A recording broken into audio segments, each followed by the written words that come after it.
Yo, what's going on, everybody? This is your boy Fitzmonk TV here, aka Junior33. I am back here today with another episode of the Legit Shoot podcast.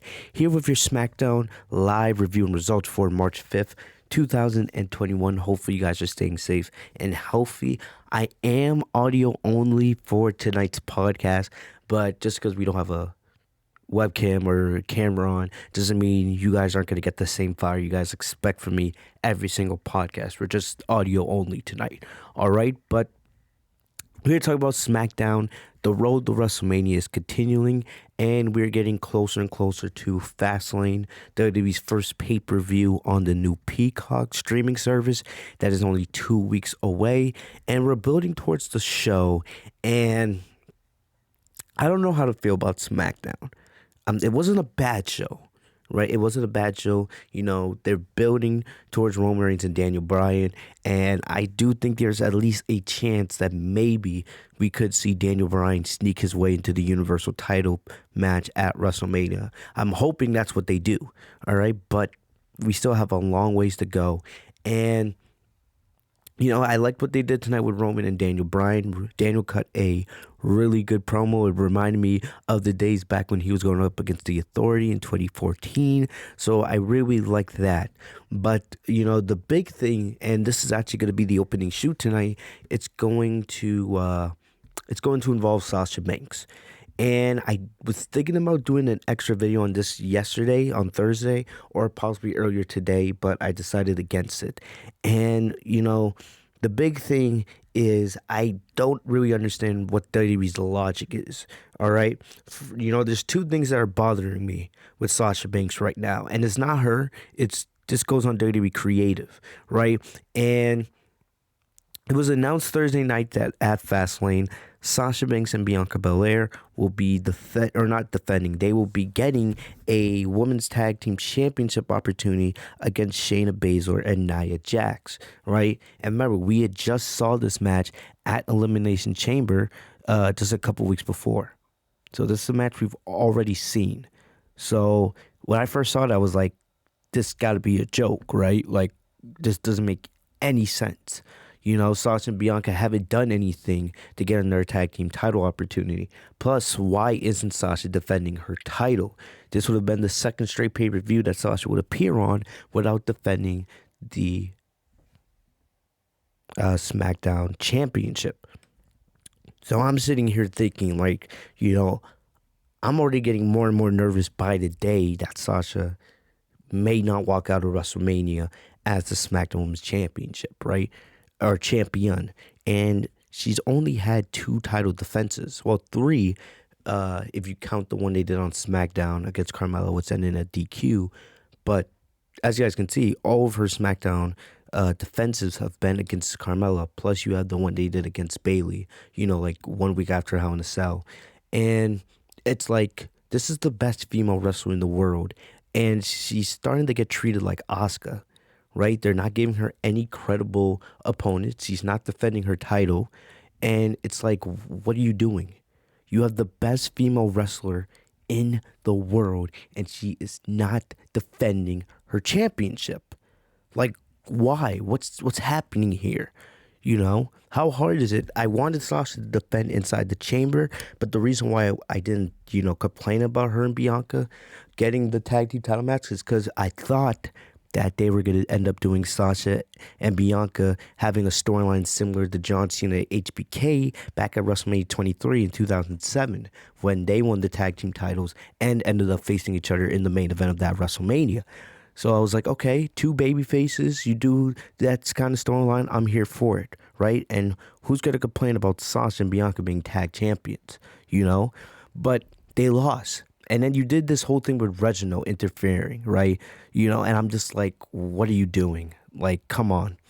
And I'm like, okay, you know, at least most likely Sasha will defend against somebody at Fastlane. And to be honest, I didn't care who it was. It could have been, as long as it wasn't Bayley or Carmella, I was like, all right, it could be Sonya, it could be Natty, it could be Tamina, it could be Ruby Riott or Liv Morgan. Honestly, it could be anybody, as long as it's not Bayley or Carmella.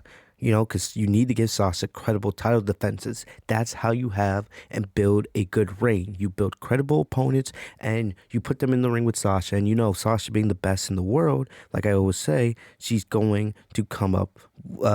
She's going to stand up to the challenge every single time. So I'm just like, all right, let's also, put out banger after banger and have her, give her a great championship reign. But instead, now you have her and Bianca teaming up again at Fastlane. And I'm like, why? And the thing about it is, I'm going to be honest, I love Sasha, but this doesn't make any sense. Even if Sasha and Bianca win the tag titles at Fastlane, right? I'm going to sit here and like, where are we going? Right? Because if you were going to have them win the tag titles, it would have made the most sense to do that at Elimination Chamber. Why are you doing a rematch at Fastlane? So, I don't know. I do know that Nia Jax and Shayna Baszler, they defended their tag team championships at NXT against Dakota Kai and Raquel Gonzalez. So, I don't know if WWE knew that match was happening at NXT and they didn't want to take the titles off of Jax and Baszler because they wanted to do that match at NXT, right? Because it kind of makes sense with Dakota Kai and Raquel Gonzalez. The dynamic makes sense. And maybe, they're doing the match again because they weren't planning on taking the titles off of them yet until after they did that match in NXT.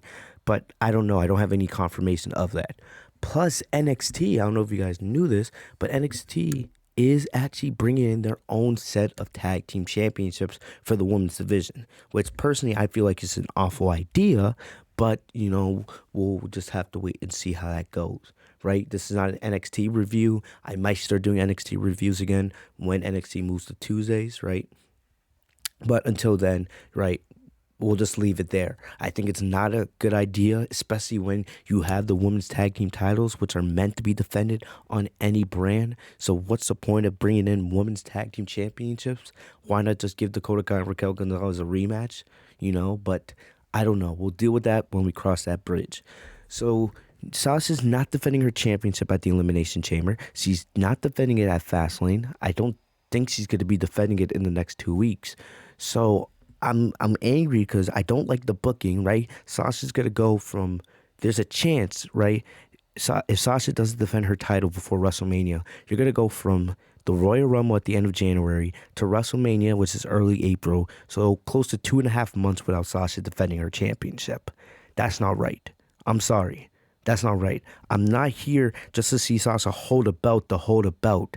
When you put a championship on somebody, I want to see her defend it and show everyone why she's the best in the world. Period. Right? Period. With Bayley, right? One of the reasons why Bayley's reign was so great is not only was she a great heel, but she defended her title. No matter if it was against Lacey Evans or Naomi or Nikki Cross or Carmella, those matches were good. They weren't like bangers, right? They weren't, best in the, match of the year candidates, but those were good matches. And it helped make Bayley's reign, look even better on paper because you can see, she defeated all these challengers. All Sasha's done is defeated Bayley and Carmella. And we know Sasha deserves better. And if Sasha loses the title at WrestleMania to Bianca, not only am I going to rant just for her losing the title, but I'm going to look back and I'm going to be forced to say that WWE failed Sasha as the SmackDown Women's Champion, right? All this time I've talked about how it looks like WWE has finally realized how big a star Sasha is, and they're finally going to treat her like a star. Instead, they give her a championship to do absolutely nothing with it. And the thing is, if they do give Bianca the championship at WrestleMania, I'm afraid they're going to do the same thing with Bianca because they're going to have nobody for Bianca to face outside of a rematch with Sasha and probably Carmella. That's it. Because let's be honest, the SmackDown Women's Division is not all the way there. And I really do feel like they are rushing Bianca's push.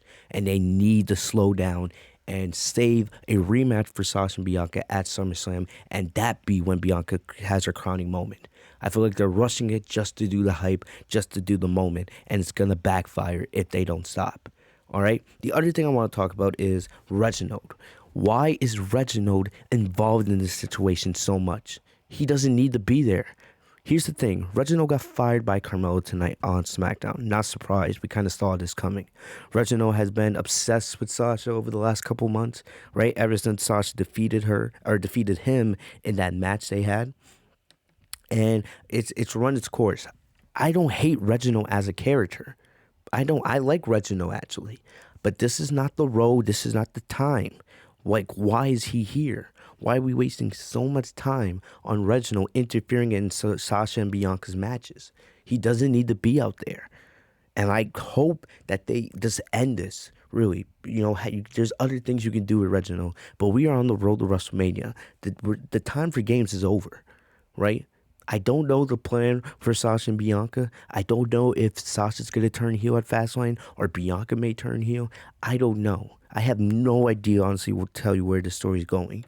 Right? If Sasha and Bianca had won the titles at the Elimination Chamber, I would be in a better place to give you that answer. But right now, until we get the Fastlane, right? So, Sasha could, turn heel. Bianca could turn heel. They could win the titles and lose them the next week.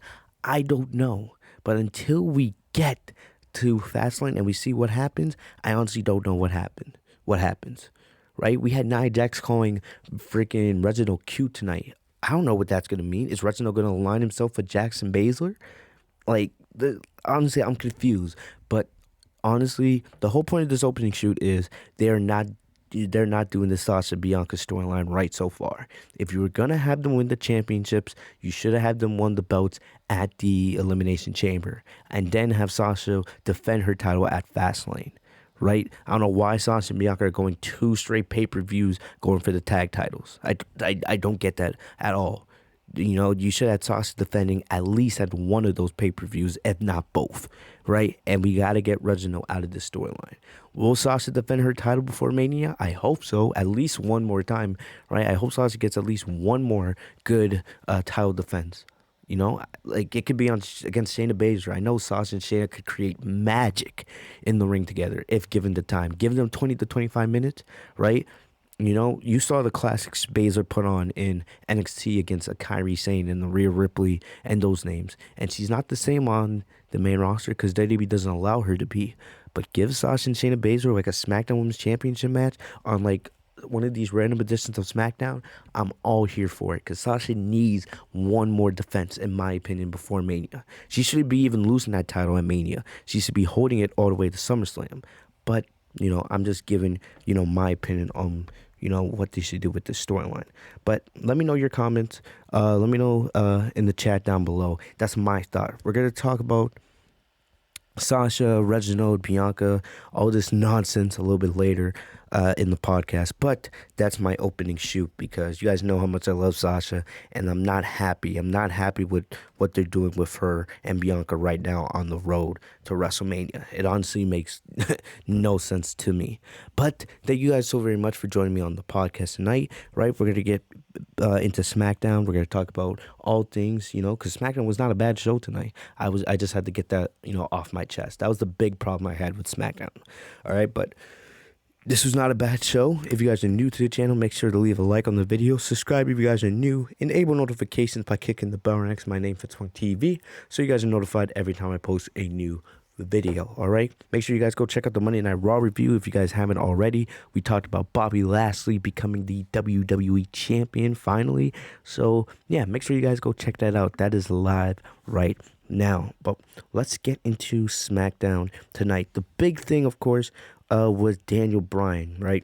It was announced on Talking Smack last week that Daniel Bryan would be going up against Jey Uso in a steel cage match. And if he won, he would get a Universal Championship match against Roman Reigns at WWE Fastlane, right?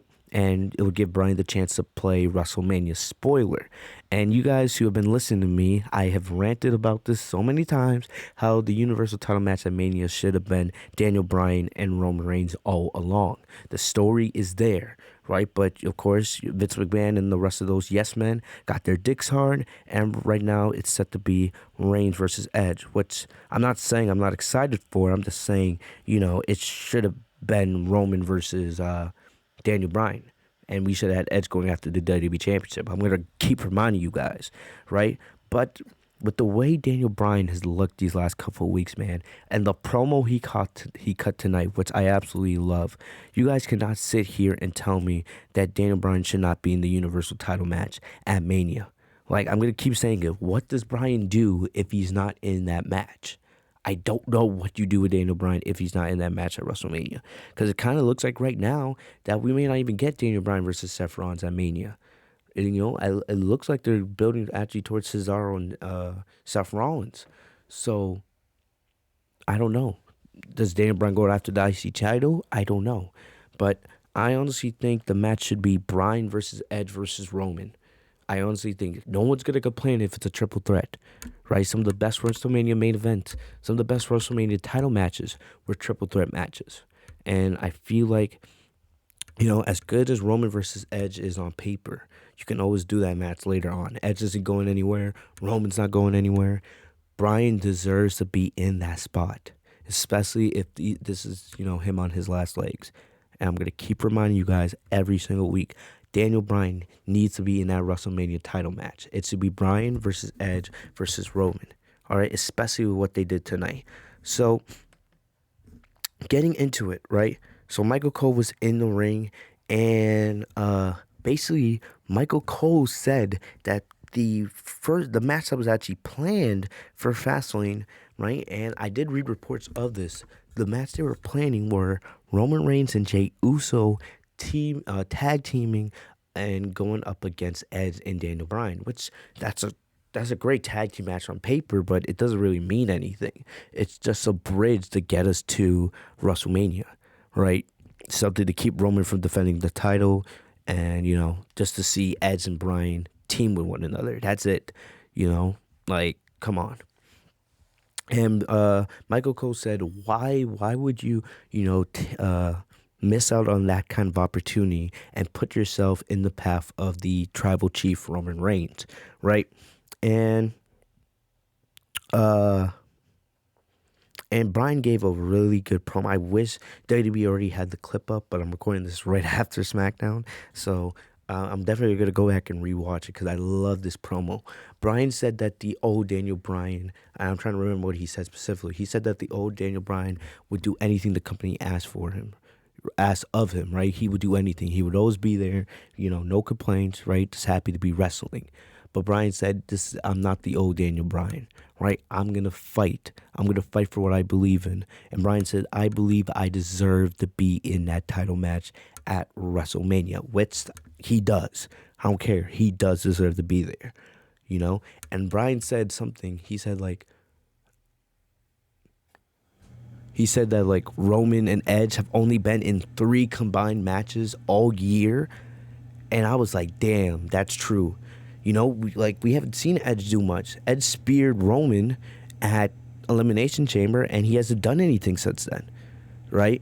And I like Edge, but I don't want Edge to be that part-timer that only shows up to do, contract signings, do promo segments, interviews, and that's it. I want to see Edge wrestle. It doesn't have to be every single week. No one's saying that. But Edge was nowhere to be found tonight, right? We may not see Edge again until after Fastlane. And I don't want that. I want to see Edge wrestle every once in a while because that's what you should be doing, And Roman, Roman never wrestles on TV. All right, it's almost only at the pay-per-views. And as much as I love Roman, you can't dispute the facts. Him and Edge and Roman have only wrestled 3 times on TV all year long. Daniel Bryan said, I've wrestled more times on TV, right, in the last 3 months than they have combined all year. And I was like, damn, he's spitting facts. Because Roman's only wrestled at the pay-per-views, and Edge he wrestled at the Royal Rumble, and he wrestled the night after the Royal Rumble against Randy Orton, and that was it. So Edge has only been in the ring twice all year, while Roman's only wrestled at 2 pay-per-views, right? The Rumble and the Elimination Chamber, right? Against KO and then Chamber against Bryan. So it gets 4 times. So I was like, damn, yes. I loved what Bryan was saying here. This was a great promo. And then, the passion was there, and I was like, you cannot sit here and tell me that Bryan does not deserve to be in that WrestleMania spot. if anything, it just enhances that match between Edge, Roman, and Bryan. It makes the match so much better. So I'm just like, why not? Like, why? Like, you can't mess this up. You can't. So basically, Roman came out, and then we got a commercial break. So first time in weeks that SmackDown didn't start off with Roman, but it didn't take too long for Roman to come out. So Roman did his normal entrance. At least it was during the commercial break, so I didn't have to sit there and watch his 4-minute entrance. Cause not gonna lie, that shit's annoying as hell. So Roman comes out, and he said that he was confused by Bryan's words because he said he doesn't see the drive needed to be the winner. And it was kind of reminding me of what the Authority said to Daniel Bryan back in 2014 when they were calling him, a B-plus player, someone who's good, but, isn't meant to be the top guy. And it's like, they're going with that Daniel Bryan underdog story again. And I'm all here for it. And Roman was talking about, how him being at the top was needed. He kept saying, like, Daniel Bryan needed him to be at the top. These cameramen, everybody in this arena, everybody in this company needs him to be at the top.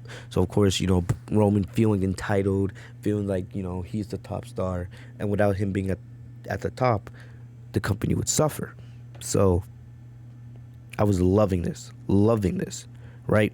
So, Daniel Bryan's promo was a little better than Roman's here, but Roman's was great. Not going to sit here and lie to y'all. So, then Bryan went to respond. Jey Uso tried to take a cheap shot, right? He said that your WrestleMania journey is going to end tonight in that steel cage. If I was Daniel Bryan, I would have said something like, oh, you all those years ago, you talked about how you and your brother were on the sidelines every year for WrestleMania. And, this year you're going to be on the sideline again being Roman's bitch. That's what I would have said. I think me personally, I would be a great promo cutter for WWE. But, excuse me. But you guys get the point, man. But after, Bryan actually threw Jey Uso out of the ring, so the opposite of what happened last week when he got beat down by Roman and Jey Uso. And I was hyped. I liked this segment a lot. I loved Bryan's promo, man. It stuck with me throughout the entire show. And I'm telling you, man, Bryan deserves to be in that spot. You really can't debate me on this, all right? And, that would set the stage for the steel cage match later in the show. So getting into it, so close to 30 minutes into the show, right? Because remember, Bryan and Reigns' segment took up 2 full segments.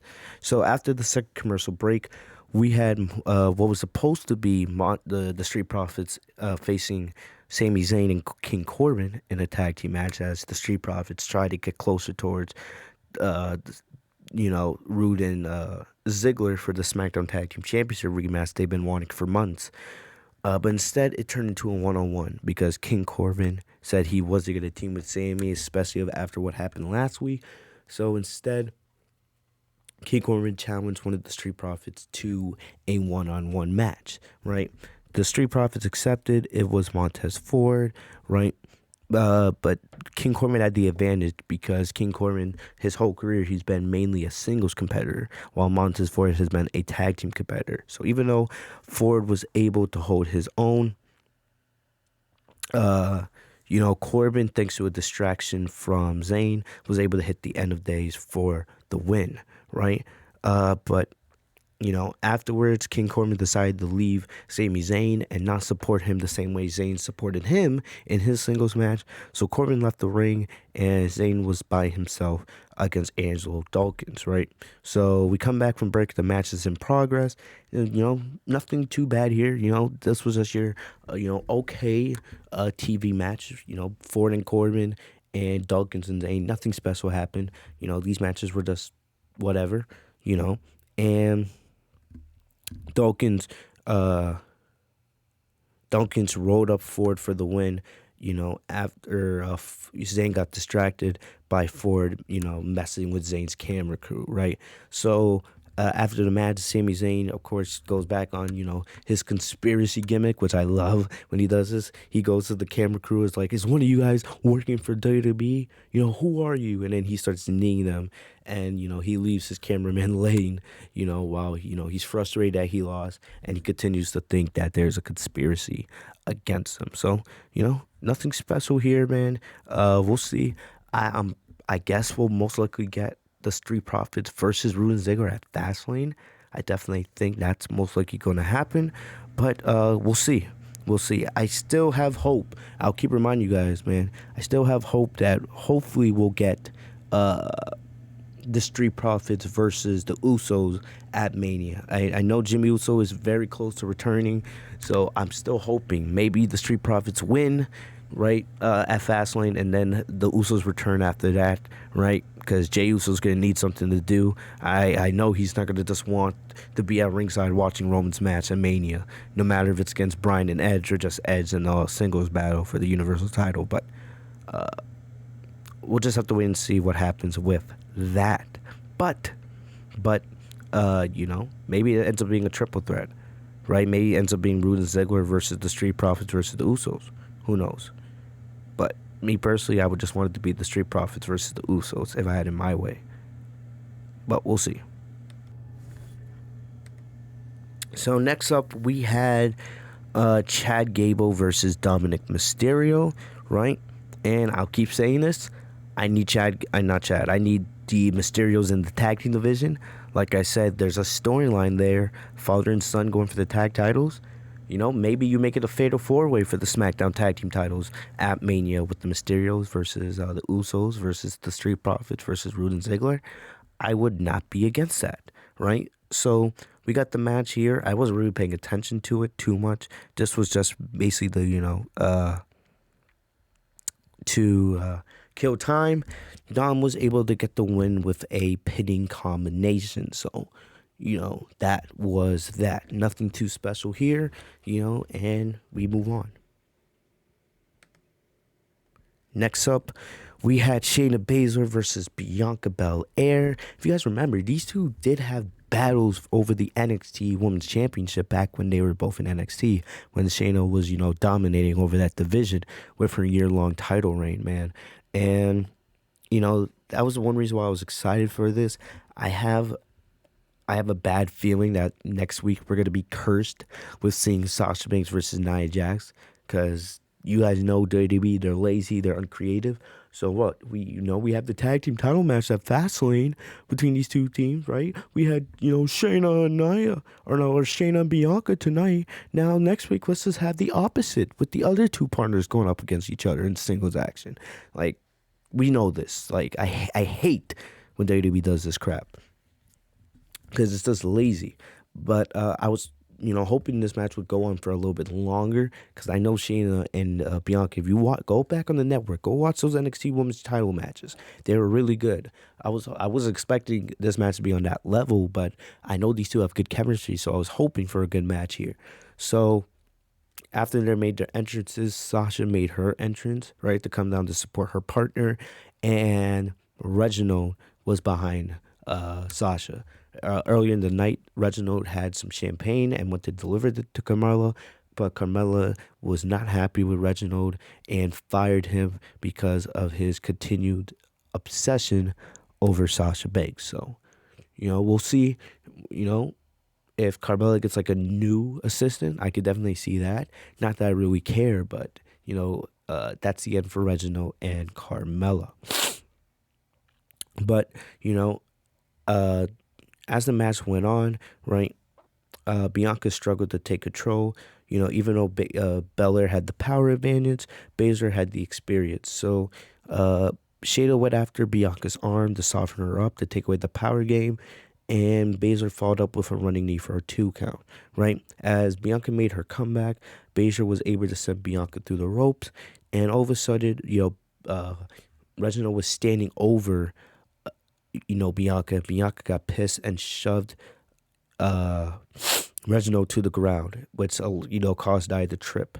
So then Nia went, to try to take out Reginald, but instead, she hit Sasha in the process, and I was like, oh gosh, like, ugh. Every time I see Nia just hit, especially someone like Sasha, I cringe because I'm just like, I pray that Nia doesn't injure the goat, and we know how bad Nia is at not injuring people. So then, meanwhile, Baszler had Bianca set up for the Karafuda clutch, but Bianca was able to reverse into a beautiful looking KOD, and she got the win. So after the match, Bianca goes up to Sasha and he's like, you need to handle this. Like, this guy almost cost me the match. So Bianca's frustration was warranted. It definitely was warranted, because Reginald's the reason why they didn't win the tag titles at the Elimination Chamber. Now he keeps showing up in every single match, every single week, putting his nose where it does not belong. So Bianca's frustration, it makes perfect sense. Even though I don't like Bianca talking down to the champion like that, Bianca was like, this is your fault, handle this. Even though I don't really see how it's Sasha's fault, right? It's not Sasha's fault that that Reginald's obsessed over her, right? It's Reginald's fault. He's the guy who comes out every single week, right? Sasha never asked him. Sasha has continued to tell this guy not to get involved in his business. So after Bianca left, Sasha slapped the shit out of Reginald. Like, golly, like, damn, Sasha put everything behind this slap, right? You guys know how Stephanie McMahon has like the Hall of Fame, her own like Hall of Fame slap, basically, yeah, how Stephanie McMahon has, her own Hall of Fame of slaps. Because we know Stephanie, man, when she slaps you, she puts everything into it. I think Sasha got her own entry into Steph's Hall of Fame slap award tonight, man. That slap was absolutely thunderous. You could hear that all across the Thunderdome. So basically, Sasha was like, stay out of my business, and that's about it. So later on, Reginald is leaving the arena, right, with his suitcase. He's sad because, he no longer has Carmella, and Sasha slapped the shit out of him. So then he walks up to Sasha's, locker room. He knocks on it and tries to apologize to Sasha, but Sasha was not having any of it. Sasha tells Reginald to go away. So then Reginald runs into Nia Jax and Shayna Baszler, and Shayna was like, what? Are you looking for a fight? But instead, Nia was like, whoa, stop being so hard on him, right? He's kind of cute. So I don't know what they're doing here. I don't care, right? I don't know. They're teasing Reginald joining Baszler and Jax. Like I said, I don't care for it. It's just whatever. It's just stupid. At the end of the day, let's be honest, it's just stupid. But we'll see. Hopefully, I just want Reginald out of this storyline. I don't hate the guy as a character. He has no business being here, right? No business. It's a waste of time. So stop it, please. All right? So, yeah, and also, like, every time I watch Baszler in the ring now, I have to cringe also. Like, I cringe because Nia Jax injures people on purpose because she's just that bad. Baszler injures people just because of how hard she hits, right? Ever since I saw Baszler, kick Asuka in the teeth and her her tooth went flying, I'm just scared. You gotta be careful, man. Baszler does not hold back. All right, but moving on, we had Cesaro. We had Cesaro versus Buddy Murphy. I have been complaining now for weeks. Where is Buddy Murphy, right? And it kind of sucks how he was being used tonight. Even though it was good to see him, right? I was just like, it looks like he's back in a jobber role. And it kind of sucks. I know that they ended the story with him and I forget Angie. I forgot the name of Dominic's sister. I forgot. But anyway, it doesn't really matter. But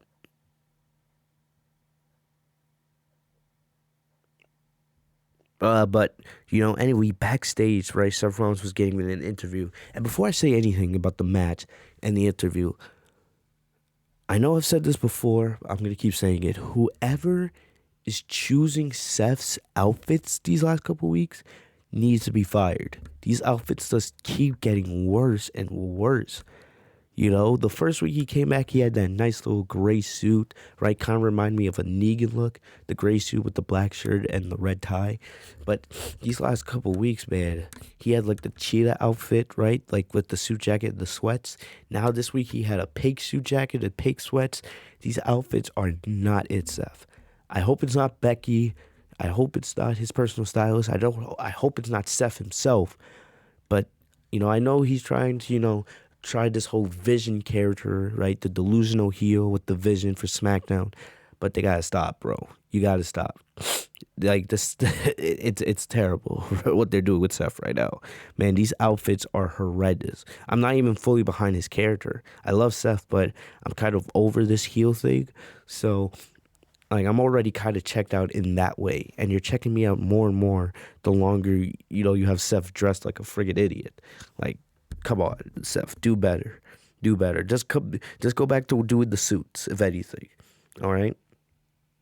But anyway, we had the match, or not the match. So Seth was getting interviewed, and Murphy made his return to SmackDown. Like I said, even though I was happy to see Buddy Murphy, I was not happy with how they used him tonight. I didn't like this at all. So all of a sudden, Murphy was like, "Oh, let me strike a deal with you. I'm willing to help you with your Cesaro problem." I'm just like, what? It's like, and for me, this was like, is WWE insulting our intelligence here? Like, wait, what are we doing here? No, what are we doing?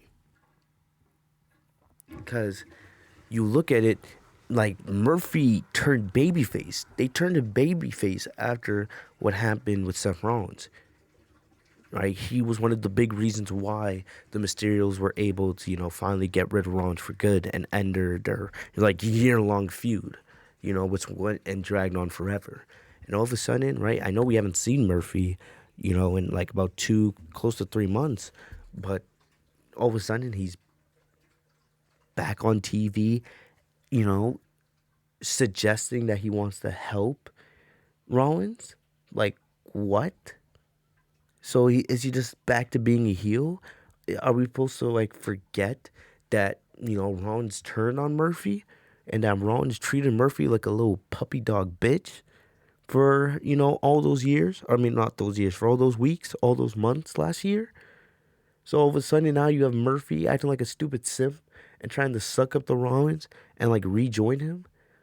Like, this is the thing. It's like, the 50-50 booking. 1 week you have Murphy looking like a great baby face, right? And he's looking like, he's getting a little bit of a push. And then we don't see him for 3 weeks or 3 months. And he's back, and now all of a sudden he's a heel. It's like WWE wants you to forget what happened in the past, I'm glad that Rollins told Murphy to go away. Because if Rollins had just said, "Oh, Murphy, I'm glad that you see my vision again," I would have got pissed. I would have ranted a lot more. Because that's blatantly WWE just defying logic. And it's like storylines don't matter all of a sudden. Like, history doesn't matter. So I did like that Rollins told Murphy to get away from him, and then Murphy left. But either way, then Rollins did come out to watch Murphy's match against Cesaro anyway. So Seth was on commentary, and Seth was pretty annoying here, man. I felt like this match could have been a lot better if he given more time and us not having to see Rollins on commentary. But either way, I know Cesaro dominated this match for the most part. It wasn't terrible, but Cesaro, he put Murphy in the sharpshooter, and he was looking at Seth Rollins the whole time. And Rollins on commentary was like, "Look at the disrespect this guy is giving me right now." So Murphy looks like he's back to being in a jobber role, right? Sad, because I feel like, like you could put Murphy in that, in that IC title hunt. I feel like he would be wicked amazing, like really, really good in that Intercontinental Championship division in the mid card. But right now it looks like they're not using him, which I don't understand. But it is what it is. It's the sad that WWE, man, just wasted all these talents. Like, we haven't seen KO since the Elimination Chamber, right? Aleister Black, I don't know who'll ever be back on SmackDown, right? Buddy Murphy, just back to being a jobber role after they built him up in the Seth Rollins feud. It's just like, come on, like, do better. You have all the talent, use it, right? Use it. But after the match, Rollins clapped it up for Cesaro. So I don't know if this match is going to be saved for Fastlane or if they're going to save it for WrestleMania. I hope they save it for WrestleMania if they get Daniel Bryan in the Universal title match, right? But, we'll just have to wait and see. They could easily book this for Fastlane, but we'll just have to be patient and see what happens. But yeah, the segment did its job. The only real complaint I have is, Rollins can't dress and Murphy deserves better. Okay. Next up, we had Apollo Crews come out. And Apollo Crews, he has a new entrance. He came out with a spear, and he came out with these two black men that were dressed as like Nigerian soldiers.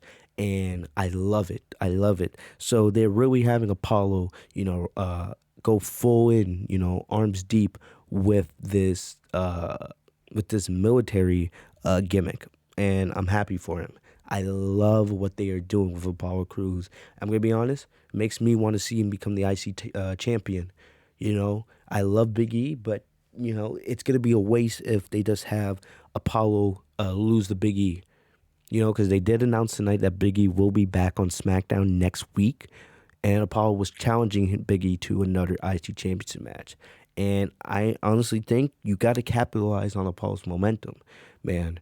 Apollo came out to cut another great promo. He did it in an entirely Nigerian accent, which sounded fluid, organic. It sounded amazing. It sounded way more fluid than Kofi Kingston's Jamaican accent that they tried to make you believe for all those years.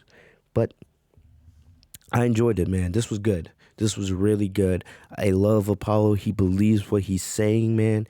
And if I knew Apollo was going to be this good as a heel, I would have asked that they turn him heel years ago because he's doing the best work of his career right now. And I love Big E, man, but you got to capitalize on Apollo's momentum. You got to give him that IC championship for at least for right now. Even if it's a month, right, and Big E regains the title at Mania, you got to capitalize on that momentum right now. You can't let that go to waste. You can't let that go to waste. All right? Paul cut a really good promo, man. He's like, this is the real Apollo Crews, right? And he's like, all that time that you talked down to me, Big E, right, telling me to be humble, right? I'm standing up for myself now, and I'm coming for the IC championship. So most likely we'll get Big E versus Apollo next week for the IC championship, and I think Apollo needs to win the match.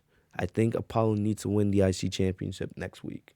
So we'll see what happens. Maybe they save it for Fastlane, but I think Apollo should win that championship next week and then at least go into WrestleMania as the champion, all right? And then maybe you get Big E regain the title at Mania, but I don't know. But we'll get there when we get there. But, you got to capitalize, man. I loved Apollo, man, with that Nigerian accent. I loved the entrance. I loved how he had the soldiers by his side. It was like I tweeted out, make sure you guys follow me on Twitter. The link is in the description, by the way. But I tweeted out, man, like, I need Apollo in Black Panther 2, man. Get that guy in the movie. But really good stuff here. I enjoyed it, and we'll see. But, right now, my prediction next week, I think Apollo Crews becomes the new IC champion. All right. And last but not least, we had Daniel Bryan versus Jey Uso in a steel cage match. Before the match, we had Bayley. She did a very short segment backstage. She was practicing a new bit for her Ding Dong Hello show, right, where she was reading sweet tweets, right, taking something from mean tweets from the Jimmy Kimmel show or Jimmy Fallon show. I don't know which show it is. It's one of the late night shows, but she read some tweets about her, and then the last tweet, it looked like it says something about Sasha, but and said Bayley didn't read it out and she just left. So that was that. I don't know what you do with Bayley at WrestleMania. She's clearly not going to be in the SmackDown Women's Championship match. And I do believe Bayley deserves a match on that show. I honestly, like I said, I don't know what you do with Bayley at Mania. Maybe you bring a legend back for Bayley to face, like Alita or Trish. I don't know. But I don't think Bayley deserves to be in the Battle Royal at Mania. Bayley's too good. And I know Bayley's not in the title picture right now because, You're giving her a break because she spent, the last 2 years in the SmackDown Women's Championship picture. And, it's Sasha and Bianca's time right now. But I don't know what you do with Bayley at Mania. I don't. If anybody has any ideas, put it in the comment section, put it in the chat. But, we'll just have to wait and see. But, let me know. What does Bayley do at Mania? Maybe you make Bayley the host. Remember Alexa Bliss was the host of Mania a couple years ago? I don't know. I would not be against Bayley being the host for WrestleMania this year, right? I think that would be a cool thing. I don't think Becky or Ronda, I don't think they're coming back at this point for Mania. So, I don't know. But let me know what you guys think. But yeah, so getting into the main event, we had Jey Uso and Daniel Bryan. So before the match, Corey Graves was inside the ring with the steel cage and was explaining, the rules and everything. They had a cameraman on top of the steel cage to try to give you that good, to give you a perspective of what it looks like to be fighting at the top of the steel cage. I didn't mind that. I didn't mind this at all because it was different. And the only reason why they did this is because they're in the Thunderdome, right? They have a little more time. They can, they can be a little more creative with things because there's no fans in the arena. So I didn't mind that. So then we got Daniel Bryan and Jey Uso. They came out. Roman sat with a chair at ringside with Paul Heyman to watch the match, and this was a good match. They beat the living crap out of each other, and we know how good Daniel Bryan and Jey Uso are. They have fantastic chemistry with one another, and they showcased it in this match. We came back from break. Both men were fighting at the top of the cage. Bryan put Uso back in the ring and hit him with a series of kicks, right? Uso hit back with a super kick and hit the splash, but Bryan kicked out at 2.5. Then we see they continue to, beat the living crap out of each other with strikes, right? Bryan hit a suplex from the top rope and then went for the, lock. Jey Uso did get to the bottom rope, but since this was a steel cage match, you can only win by pinfall or submission or by escaping the cage. So there is no rope break. So since that was in play, Bryan just kept the lock in. There was no rope break at the count of 5. So Jey Uso was forced to tap out, and Roman was very disappointed, of course, at ringside, knowing he was going to now have to defend the Universal Championship at Fastlane, and Bryan celebrated to end the show. And like I said, this was good. Bryan and Jey Uso, they have fantastic chemistry, but also I really enjoyed this, right? And it was kind of obvious that Bryan was going to win the steel cage match, but, I'm just excited to see the match. We all know Bryan and Reigns is going to be a banger. It's probably going to be the main event of Fastlane, which I got no problem with that being. It's just going to be interesting. Could Bryan, play WrestleMania spoiler and actually win the Universal Championship? I don't know, but I hope WWE's considering it. I really do think it should be Daniel Bryan versus Edge versus Roman Reigns in a triple threat match. I really do think that. All right, and I'm hoping that's what we get. And it sucks that if Bryan doesn't end up being in that title match at Mania, it sucks that, we got Bryan and Roman at Fastlane, even though we know it's going to be an absolute classic, and I'm hyped to see it. It's just, I'm hoping Bryan ends up in the match. I'm not saying I want to see Bryan win the championship at Fastlane. I'm not going to complain, right? But I just see it as unlikely. I don't see Roman losing that title before Mania, right? And he may not even lose at Mania. He may beat Edge for all we know. Right now, it's reported that WWE doesn't even know who's going to win the match between Roman and Edge. So we'll just have to be patient and see what happens. But I'm definitely excited for Roman and Bryan at Fastlane, and I'm hoping Bryan gets that opportunity. So other than that, guys, that's all I got for you guys today. Thank you guys so very much for joining me on the podcast. Man, like I said, SmackDown was not a bad show tonight. It wasn't. I really love what they're doing with Apollo Crews, the Bryan and Roman storyline, especially with the promos they cut tonight. I'm enjoying it. We still got 2 more SmackDowns before Fastlane, so we'll see, right? So definitely, I'm excited to see how that storyline continues. I'm just a little unhappy with what they're doing with Sasha and Bianca right now. I feel like we all know Sasha and Bianca deserve better, but we still got about 5 more shows, 5 5 or 6 more shows before WrestleMania, so we still got a lot of time. So we'll see what the plan is, right? But hopefully Sasha and Beyond get booked better. Like I said, guys, if you guys haven't checked out my Monday Night Raw review, it is live on the channel. Make sure to go check that out. Also, Bobby Lashley, the new WWE champion, so Monday Night Raw. Make sure if you guys are new to the channel, man, I do Monday Night Raw reviews every single week, just like SmackDown and WWE pay-per-views. We will most likely start doing NXT on Tuesdays, right? Once NXT does move to Tuesdays here in a couple of weeks, most likely. It's not 100% confirmed, but most likely. That's the plan. So we'll see. Well, I liked what they did tonight.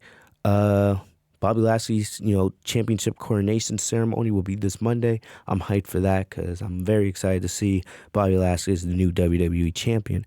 Other than that, guys, that's all I got for you guys today. Make sure you guys follow me on social media. The link's in the description down below. If you guys enjoyed the podcast, leave a like on the video, comment, subscribe. If you guys are new, hit the bell next to my name, Fitzmonk TV, so you guys are notified every time I post a new video. I'll see you guys later. Stay safe and healthy, y'all.